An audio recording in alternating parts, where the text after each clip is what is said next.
ओम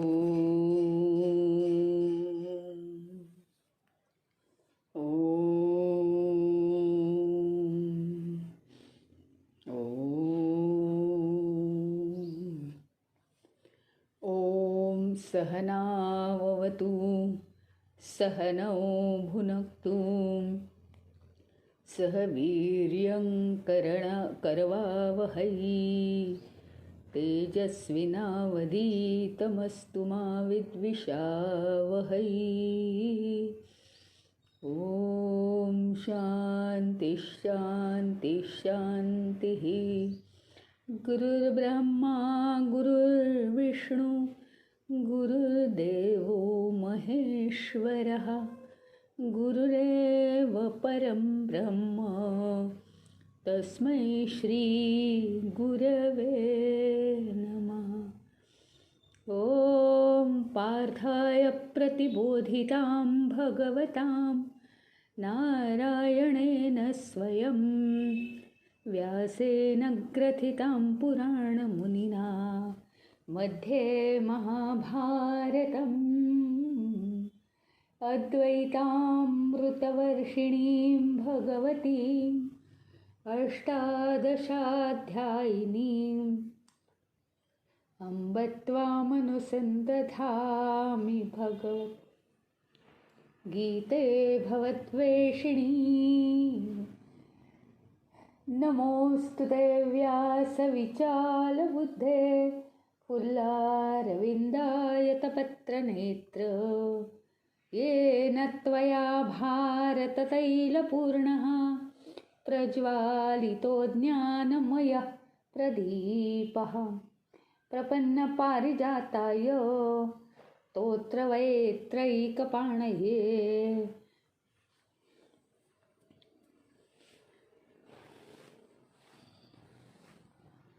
गीतामृतदुहे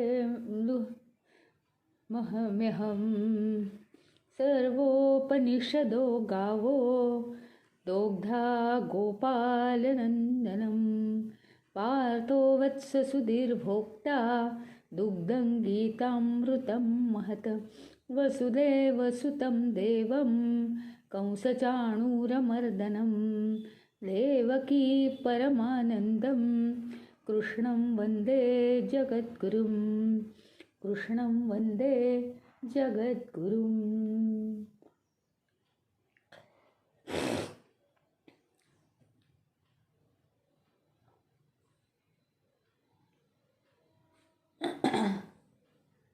आता मला वाटतं 16व्या श्लोकापर्यंत आपण आलो ना.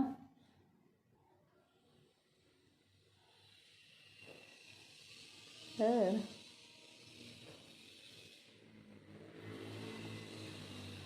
16व्या श्लोकात म्हणतात तत्रैवं सति कर्तारं आत्मानं केवलं तु यः पश्यत्यकृतबुद्धित्वात् न स पश्यति दुर्मतिः।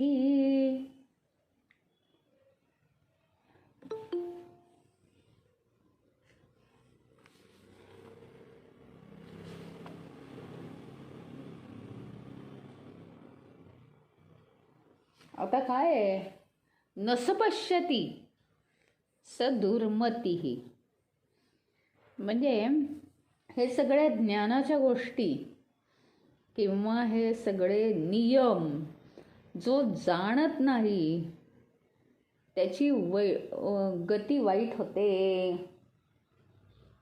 दुर्गती दुर्मती.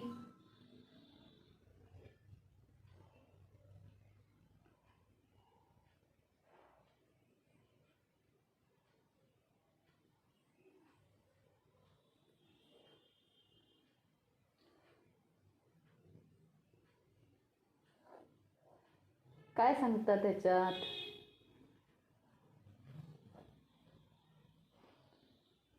कर्म कसं आहे प्रकृतीच्या क्षेत्रातलं म्हणजे पंचमहाभूतात्मक त्याला नियम लागू आहेत.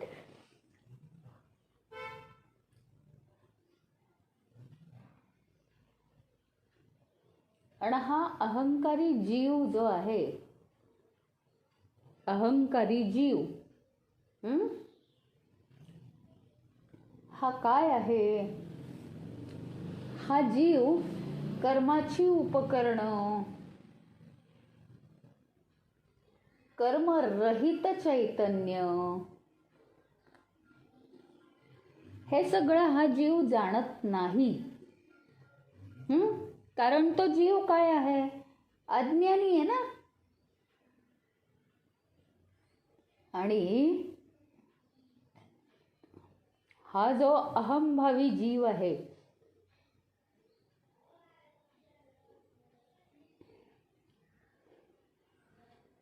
तो अज्ञानी असल्यामुळे सगळा गोंधळ होतो.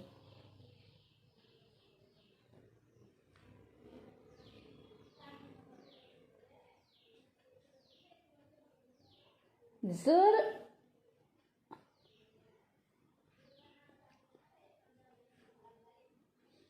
प्रत्येकाला जर काय हवं असेल, काहीतरी चांगला मार्ग जीवनात हवा असेल, तर या सगळ्या गोष्टींचा त्यांनी अभ्यास केला पाहिजे.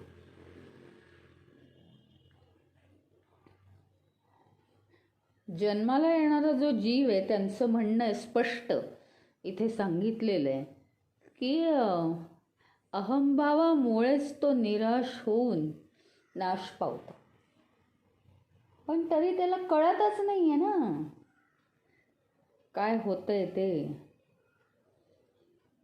तेच कळत नाही आहे.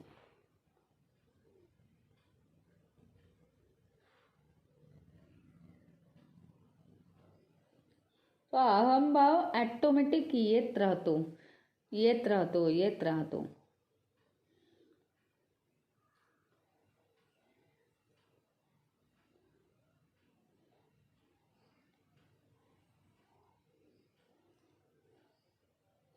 शरीर, वाणी, मन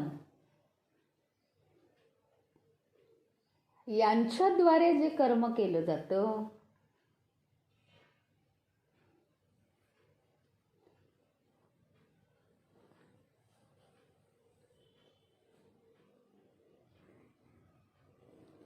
त्या सगळ्याचे परिणाम आहेत आणि त्याची फळं मिळतात आपल्याला.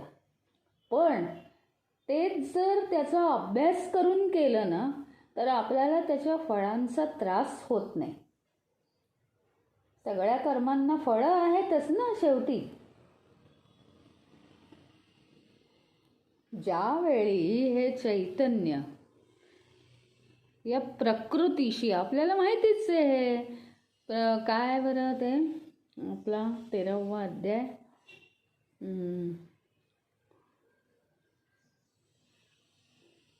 प्रकृती पुरुष है ना, 13वा अध्याय, क्षेत्रज्ञ योग, बरोबर. त्याच्यात हे सगळं झालेलंच आहे की हा जो जीव आहे हा काय आहे? जड आणि चेतनचा बनलेला आहे. मग तो जडचा असल्यामुळे तो इथल्या वस्तूंच्या मोहात पडतो, व्यक्तींच्या मोहात पडतो आणि त्याच्यामुळे तसंच तो चैतन्य पण आहे. मग चैतन्य आहे म्हणून काय होतं? काही बाबतीत तो स्वतःला वाचवू शकतो. आता चैतन्य आहे म्हणून तो ज्ञान घेऊ शकतो ना, पण त्याच्यामुळे ज्ञान घेणं अत्यंत महत्त्वाचं आहे. या बाबतीतलं आध्यात्मिक ज्ञान घेऊन या विश्वाचे नियम काय आहेत, या देहाचे नियम काय आहेत, जीव कशाचा बनलेला आहे, हे सगळं आपल्याला जाणून घेणं आवश्यक आहे. कारण सगळ्या म्हणजे काय आहे, या विश्वाला आहे ना सगळे नियम लागू आहेतच. आता मी काल सांगितलं होतं की नाही माहिती नाही मला, पण ज्याप्रमाणे माणसाच्या जीवनात सतत कर्म चालू असतात बरं का, अत्यंत महत्त्वाचं आहे.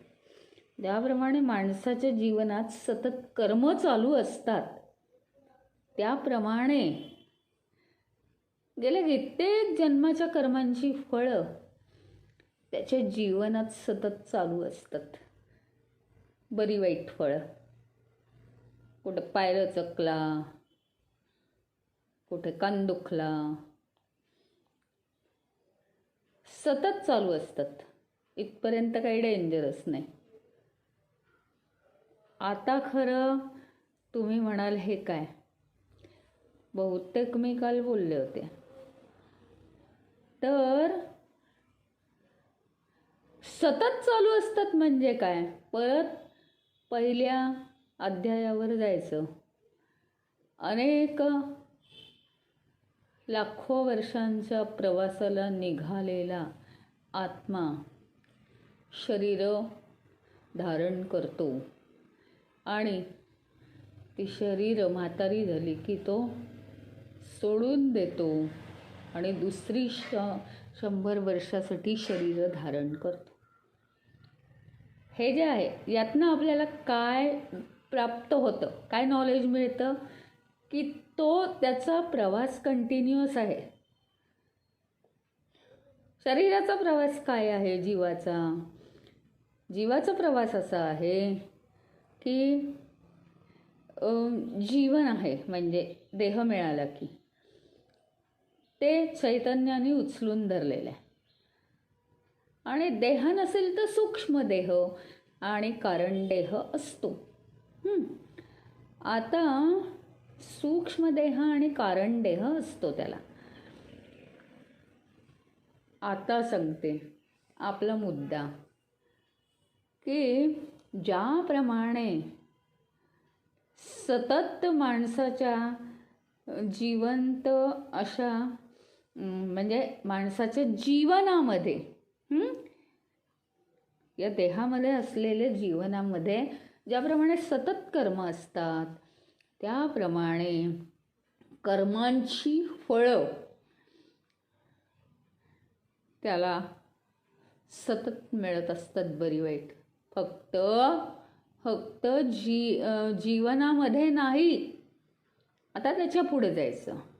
फक्त जीवनामध्ये नाही म्हणजे फक्त स्थूल शरीर असताना नाही, तर देह नसतानाही ती फळं मिळतच असतात त्याला. आणि देह नसताना जर ती फळं मिळाली तर त्याला जरा त्रास होतो. कारण काय, देह हा उपयुक्त आहे ना. आणि काय होतं, ती फळं मिळाल्यावर तो काही करू शकत नाही ना. देहाने आपण सगळं करू शकतो. देहाने म्हणजे काय, देहाबरोबर मन बुद्धी नाही आहे का, तर तो नुसत्या मन बुद्धीने आपण काही करू शकत नाही, नुसत्या देहाने आपण काही करू शकत नाही. हे सगळं एकत्र असावं लागतं.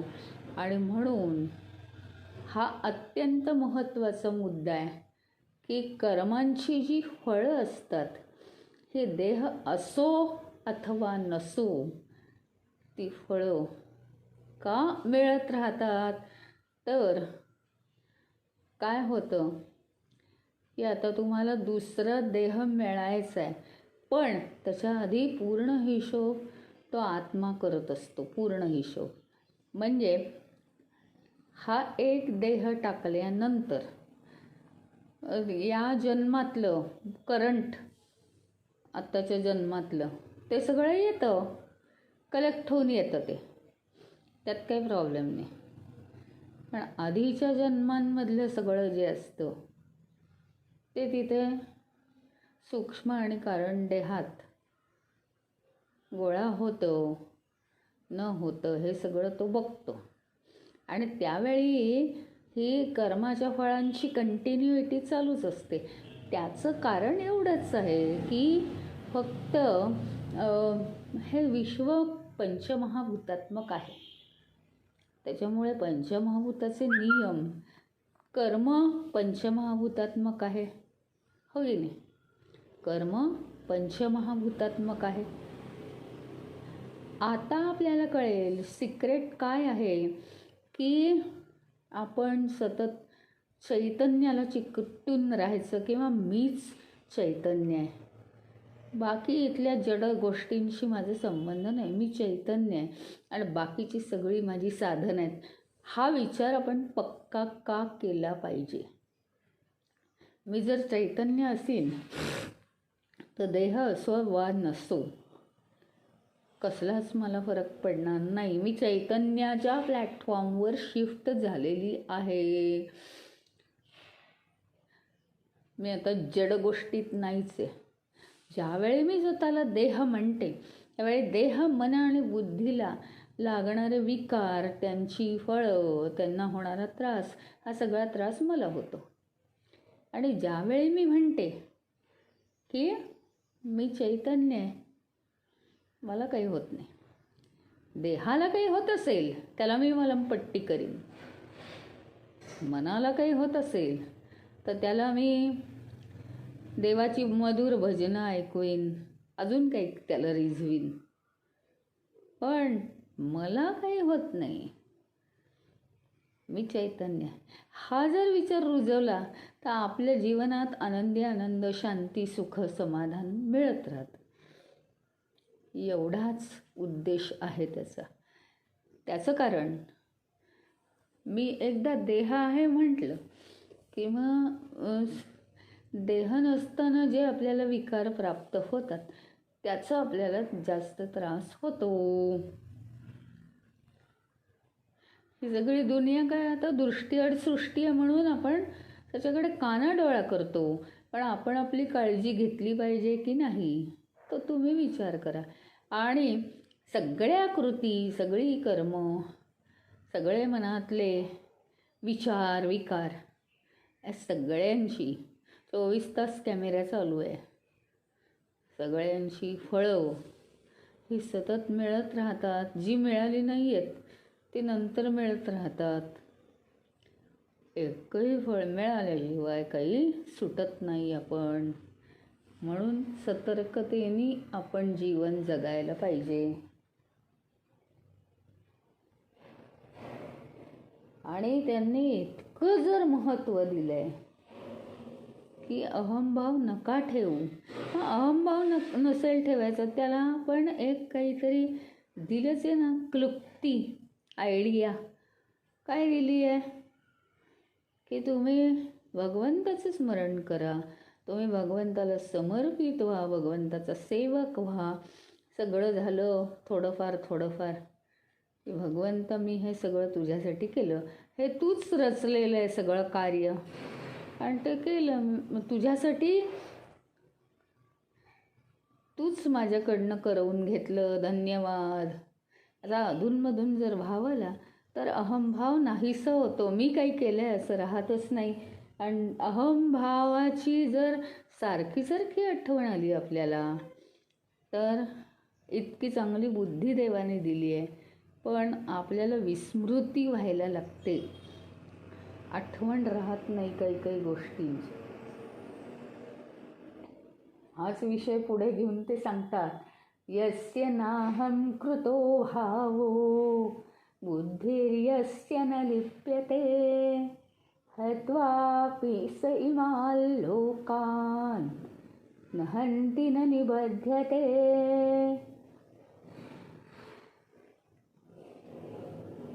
यस्य भावः म्हणजे ज्याचा भाव, ज्याचा भाव अहं कृतः न, अहंभावापासून लांब आहे. ज्याचा भाव अहंभाव नाही.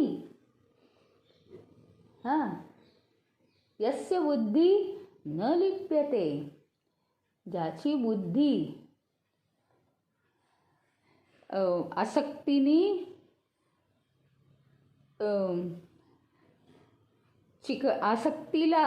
आसक्ती झालेली नाही तर बुद्धीला.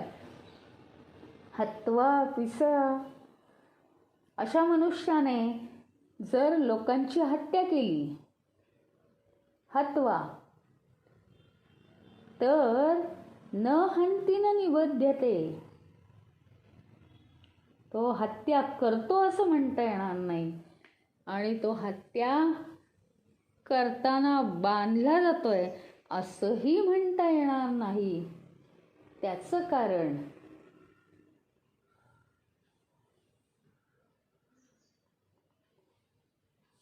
ज्याचा भाव अहंकाराला चिकटलेला नाही आणि ज्याच्या बुद्धीला आसक्ती नाही आहे. 2 गोष्टी महत्त्वाच्या आहेत. अहंकाराला चिकटणं म्हणजे काय माहिती का? स्वार्थी विचार येणं. माझ्यासाठी, माझ्या मोठेपणासाठी, किंवा माझा काहीच मोठेपणा नाही पण मला काहीतरी पैसे मिळणार आहेत. एखाद्याला पैसे मिळतात ना हत्या करून, तसं काही आहे का? म्हणजे तिथे सुद्धा अहंभावच आहे. पण ज्याचा अहंभाव पूर्णपणे नष्ट झालेला आहे एक. आणि दुसरी गोष्ट, ज्याची बुद्धीला आसक्ती नाही आहे. आसक्ती नाही आहे म्हणजे आत्ता पैशाचं उदाहरण दिलं. हत्या करून पैसे मिळवणार असेल तर ते काय म्हणजे शुद्ध मन नाही आहे. चांगल्या लोकांची हत्या झाली पण स्वतःला काही मिळत नसताना उलट आपल्या जीवावर उदार होऊन ते लोक चोर होते, ते लोक हे होते, गुंड होते, किंवा ते लोक आतंकवादी होते, किंवा ते लोक हे होते आपल्या देशाच्या सीमा ओलांडायला आलेले. अशा रीतीने जर त्यांनी स्वतःचा जीव धोक्यात घालून अशा कारणांना जर हत्या केली, रक्तपात केला, तरीसुद्धा हे उदाहरण हे दुष्कर्म म्हणून होणार नाही आणि त्याची फळं त्याला कधीच वाईट मिळणार नाहीत आणि तो त्या कर्मांनी बांधला पण जाणार नाही. म्हणजे ह्याचा अर्थ इथे फार महत्त्वाची गोष्ट दिली आहे की हेतू कर्म करण्यामागचा हेतू चांगला असला पाहिजे. आणि दुसरं म्हणजे अहंभावापासून दूर असलो पाहिजे आपण. म्हणजे अहंभावापासून दूर म्हणजे कुठलीही गोष्ट कुठल्याही सूक्ष्मतेने सुद्धा माझ्यासाठी किंवा मी म्हणून काहीच करायची नाही आहे. माझा काहीच संबंध नाही.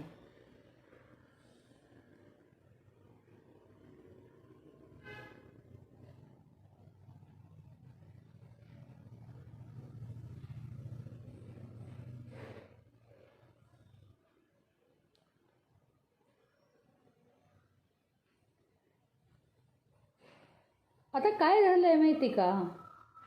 क्षेत्रज्ञ योग जर आठवत असेल, आता अगदी त्या शब्दात सांगणार नाही मी, कारण ह्या अध्यायाचा, या शब्दांचा इम्पॉर्टन्स मग चालला जातो. 13व्या अध्यायाचा शब्द ते सांगणार नाही आहे मी. 13व्या अध्यायात क्षेत्रज्ञ योग सांगितला होता. त्यावेळी चैतन्य जेव्हा प्रकृतीशी तादात्म्य पावतं, म्हणजेच चैतन्य हे त्याला आसक्ती निर्माण होते या प्रकृतीशी. त्यावेळी काय होतं? जी काही स्थिती आहे या क्षेत्राची, कोरोनाच्या काळात आपण अनुभवलीच. प्रत्येकाला कमी जास्त चांगले वाईट परिणाम भोगावे लागले. तर जी काही परिस्थिती आहे या क्षेत्राची, बरं का, म्हणजे विश्वाची, क्षेत्राची म्हणजे प्रकृतीची, ती स्थिती या चैतन्याला किंवा जीवाला भोगावी लागते, कारण त्याला त्याची आसक्ती झाली आहे. साधी गोष्ट, लिंबाचं सरबत केलं, लिंबाचा गुण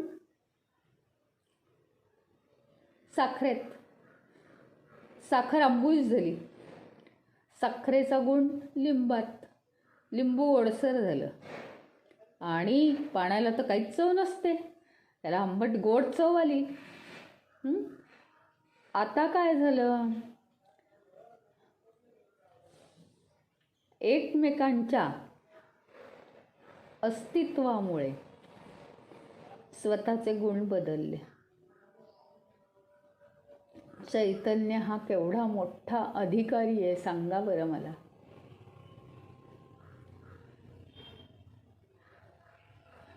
आणि तो त्याचं आसक्ती कशाबरोबर निर्माण झाली, त्याला मोह कशाचा झाला आहे, प्रकृतीचा. पण आता हे विश्व चालावं म्हणून भगवंतांनी हे केलेलं आहे, निर्माण केलेलं आहे असं सगळं. आणि हे नियम आहेत सगळे त्याला जीवनाचे. पण ते काय झालं आहे हा आपण अभ्यास करतोय फक्त, की ज्यावेळी एवढा मोठा अधिकारी,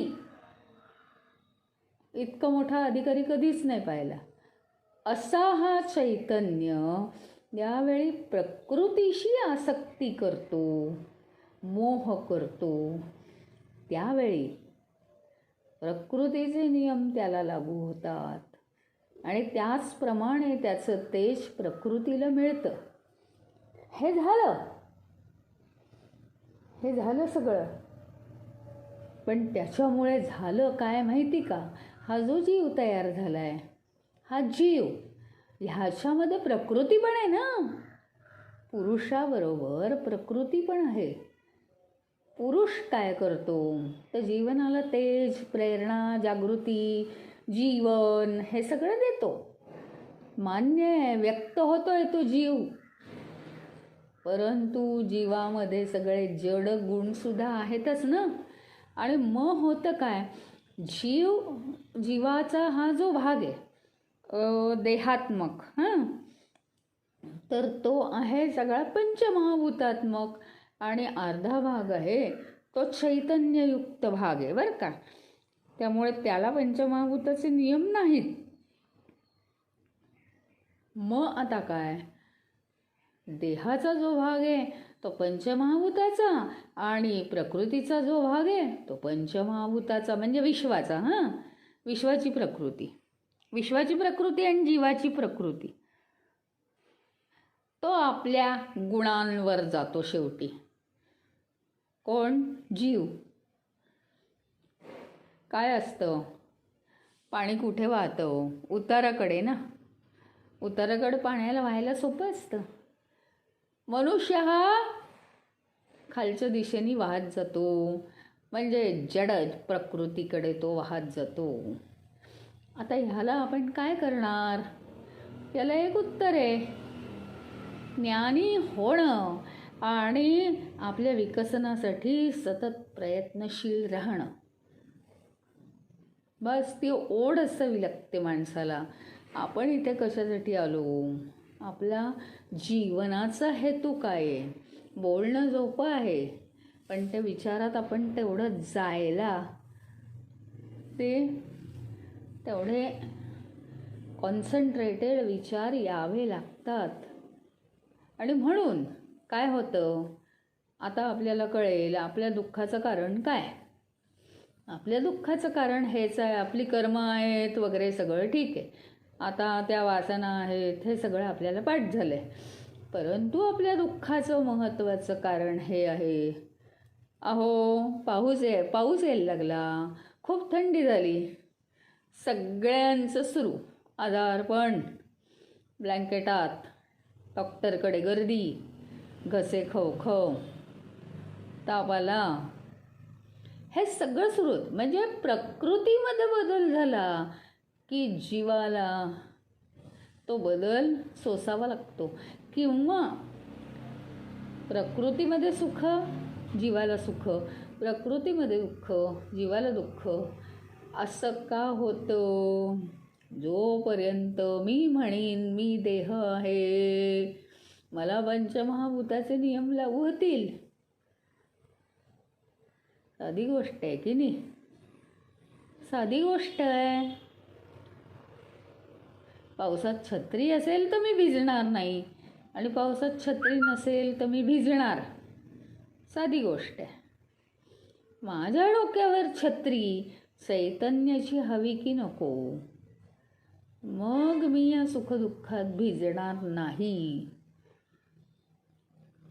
छत्री घ्यायला विसरला ना, मग काही नाही, विदाऊट एनी कंप्लेंट सुखदुःख भोगायची.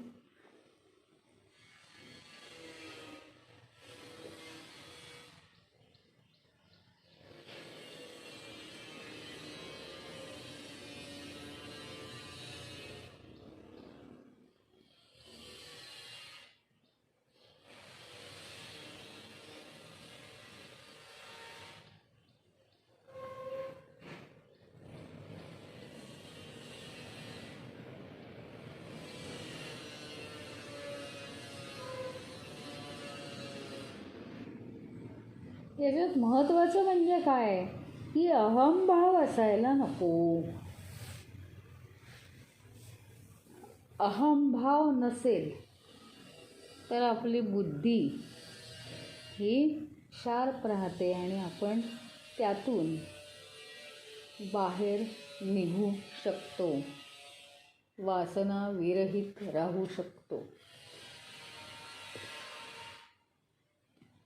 आणि असं जीवन काय असतं, अहंकार जोपर्यंत येत नाही तोपर्यंत आपल्या हातून जास्तीत जास्त कर्म होतात.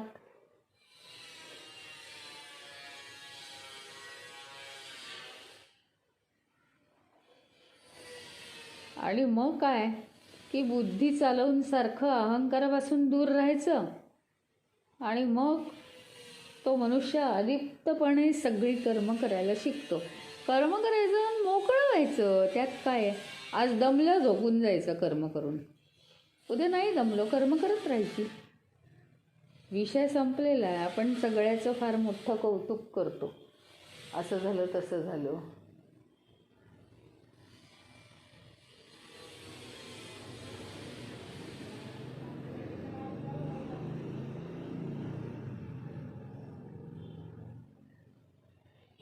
ते हे असतं ना CD प्लेअर वगैरे, हां, तेव्हा काय होतं, तिथे जेव्हा कनेक्शन आतमध्ये जोडलं जातं, खाटकन ती CD आत जाते, टच होते कशाला तरी, तेव्हा आपल्याला गाणं ऐकू येतं की नाही. तसं आहे. जर आपला टक्कन आपल्या जीवाची सीडी अहंकाराशी वाजली की समजायचं आपल्या पदरी सुखदुःख आलंच, कारण वासना निर्माण होतात त्याने. पण अहंकाराशी त्याचा संबंध नाही आला कर्म करत असताना तर आपल्या वासना नाही होत निर्माण.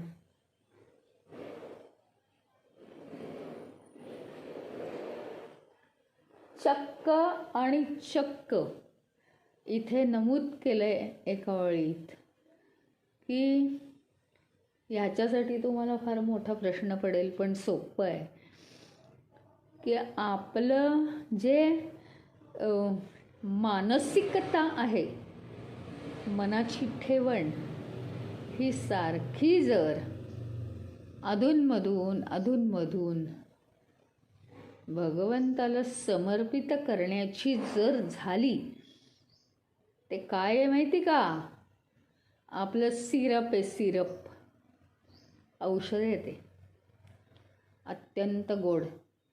जसं खोकला न येण्यासाठी दिवसातून 3दा सिरप घ्या, तसं हे समर्पणाचं सिरप आहे.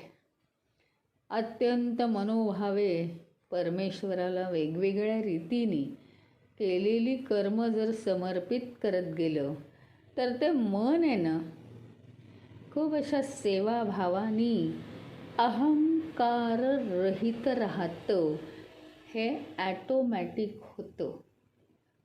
पुन्हा त्याच्यावर आपण विचार करायची गरज नाही की मी अहंकार रहित कसा झालो, मग परत अहंकार चिकटतो, मग त्याला तेच हवं असतं.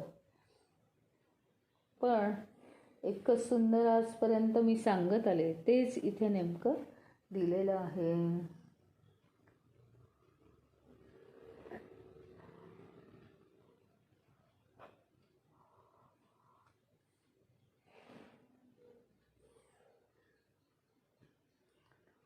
आता काय आहे माहिती का, हे बघा, आपल्याला प्रश्न पडतो. अर्जुनाला इथे लढायला सांगतायत, मागे लागलेत ते त्याच्या, की तुला लढलं पाहिजेच. त्याला त्याची जबाबदारी शिकवत आहेत. हां, तर अर्जुनाला लढण्यात लोटणं रक्तपातात, इतक्या भयानक कार्यात, पण अर्जुनाचं ते कार्य राहिलं आहे ना. त्याला त्याच्या जीवनात निर्माण झालेली जी कर्म आहेत, त्या कर्मांना परिपूर्ती येण्यासाठी,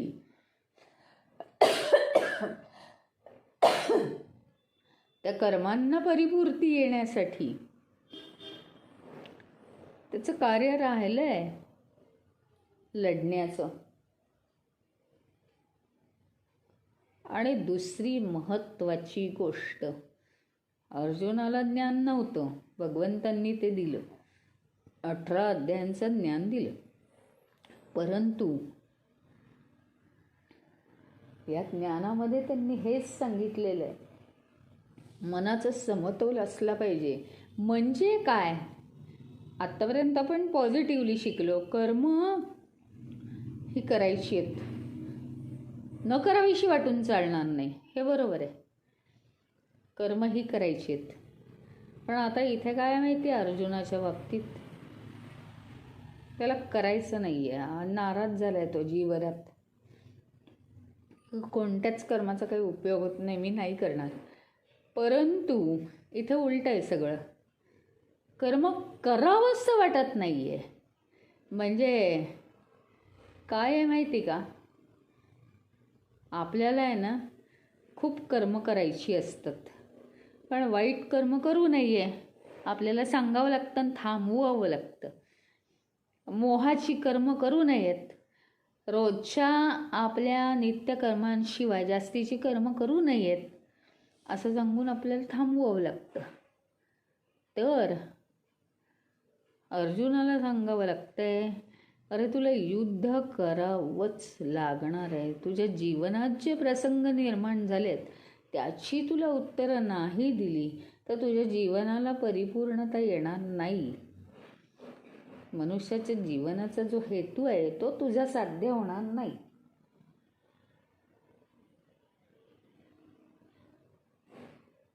आणि दुसरी एक अत्यंत महत्त्वाची गोष्ट, धर्मयुद्ध आहे. धर्मयुद्ध संपूर्ण समाजाच्या हितासाठी. आता तसं म्हटलं तर हे भयानक आहे हा विचार करणं, बरं का, आणि मानवतेच्या पलीकडे. पण इथे सगळे भगवंताचे नियम म्हणजे नियम आहेत. त्याचं कारण त्याला सृष्टी चालवायची आहे आणि एका जीवासाठी आपलं जीवन महत्त्वाचं असतं, म्हणूनच त्याला व्यष्टी जीवन पण दिलेलं आहे आधी महत्त्वाचं, की तू तुझा विकास कर. परंतु परमेश्वरासाठी प्रत्येकाचं जीवन इतकं महत्त्वाचं नाही आहे. त्याच्यामुळे काय होतं, महत्त्वाचं नाही आहे म्हणजे काय, तर त्याला हे सगळं चालवायचं आहे ना, मग तो त्याचा बिझनेस आहे. तो काय म्हणतो की जर पारच पृथ्वी तलावर दंगाधोपे माजले, मनुष्य दुःखाच्या म्हणजे दुष्कर्मांच्या गर्तेत जायला लागला, आणि एकमेकांना सगळं डेंजरस मानवते पलीकडे जायला लागलं, हे वाईट व्हायला लागलं, तर त्याला कोरोनासारखं उपाय करावे लागतात, त्सुनामीसारखे उपाय करावे लागतात, की मोठ्या प्रमाणात भूकंपासारखे उपाय, मोठ्या प्रमाणात सगळं नष्ट होतं. हा भगवंताचा हिशोब आहे. त्यामुळे अशा विचारांनीच भगवंतांनी इथे जो महाभारताचा काळ होता, कौरव पेटलेले होते, आता ते कशामुळे, तर ते सगळं समाजच तसा घाण झाला होता. आणि त्यातले अगदी बोटावर मोजण्यासारखे पांडव, श्रीकृष्ण, द्रोणाचार्य, कृपाचार्य आणि भीष्म पितामह, तेवढे बोटावर मोजण्यासारखे, संजय नाही का, तो तिकडे विदूर,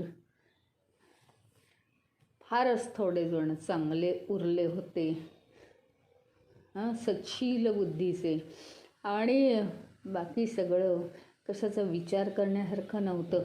अशा वेळी एकेकाला एकेकाचा नाश करण्यापेक्षा भगवंताला हे सोपं जातं की जी कर्म आहेत ती फळं मिळणार आहेत, जशी कर्म आहेत तशी फळं मिळणार आहेत प्रत्येकाला. त्यामुळे अत्यंत दुरावस्था झाली होती समाजाची. मग भगवंतांनी हा उपाय योजला आणि अर्जुनाच्या जीवनात फार मोठ्या प्रमाणात युद्धाचे वारे होते. कर्मच तशी होती त्याच्या जीवनात की त्या सगळ्याची फळं ज्यांना त्यांना द्यायची होती. म्हणून त्याला जागं केलेलं आहे की तुझं हे कर्म पूर्ण झाल्याशिवाय तुझ्या जीवनाला परिपूर्तताच येणार नाही. मग ती या जन्मी असो पुढच्या जन्मी असो. आणि जर भगवंत सांगतायत तू लढ, तर त्याचा नाश होणं शक्यच नाही आहे. कसा होईल?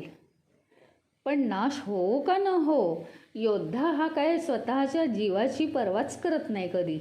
अर्जुनाला काय स्वतःच्या जीवाची पर्वा नव्हती होती म्हणून तो लढत नव्हता असं नाही आहे. त्याचं कारण ते वेगळं होतं. त्याच्या अज्ञानामुळे त्याला आसक्ती झाली होती. पण ते सगळं जाऊ दे. भगवंतांनी इथे त्याला जागं केलं आहे. या मोठ्या उदाहरणावरून आपल्याला एक शिकायला मिळतं की आपण कोणतीही कर्म आपल्याला जीवनात टाळताही येणार नाहीत आणि कोणतीही जादाची कर्म केली तर त्याचे वेडेवाकडे परिणाम मिळतच राहतील. हा कर्म चांगलंच केलेलं आहे पण एक्स्ट्राचं केलेलं आहे, मग त्याचे चांगले परिणाम. पण जीवनाचा वेळ तुम्ही वाया घालवला ना. तेवढ्यात एक माळ जप झाला असता. म्हणून जीवनात नीड आहे का वॉन्ट आहे, गरज आहे का गरजेविना इतर मजा हजा आहे, हे आपण थोडंसं विचार केला पाहिजे आणि आपलं जीवन परिपूर्ण करण्याचा प्रयत्न.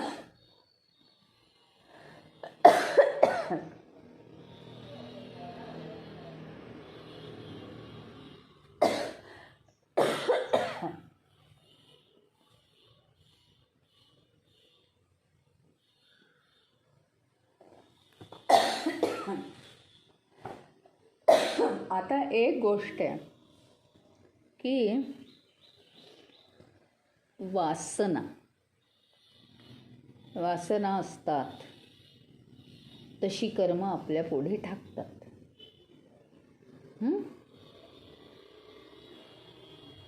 वासना असतात तशी कर्म आपल्या पुढे ठाकतात, उभी टाकतात. परंतु काय आहे माहिती का, जितकं आपण भगवंताच्या समर्पित भाव मनामध्ये आणला की हा अहंभाव निघून जातो.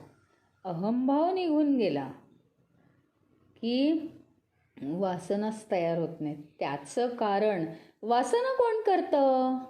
मी माझ्यासाठी पाहिजे, हे पाहिजे, ते पाहिजे, असं पाहिजे, तसं पाहिजे. हे वासना अहंभावच निर्माण करतो. यातनं जर वाचायचं असेल, त्या अहंभावाला पिन मारण्यासाठी सगळ्यात महत्त्वाचा मुद्दा म्हणजे परमेश्वराला समर्पण. असा हा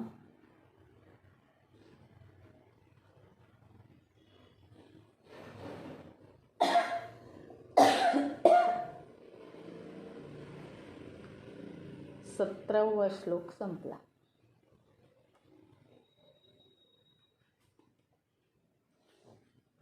तर उद्या आपला क्लास नाही आहे.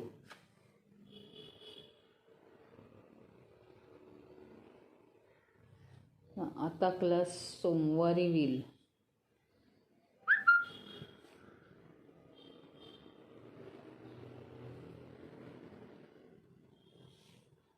उद्या क्लास नाही, रविवारी क्लास नाही. ॐ पूर्णमदः पूर्णमिदं पूर्णात् पूर्णमुदच्यते पूर्णस्य पूर्णमादाय पूर्णमेवावशिष्यते. ॐ शान्ति शान्ति शान्तिः. हरि ओम. श्री गुरुभ्यो नमः. हरि ओम.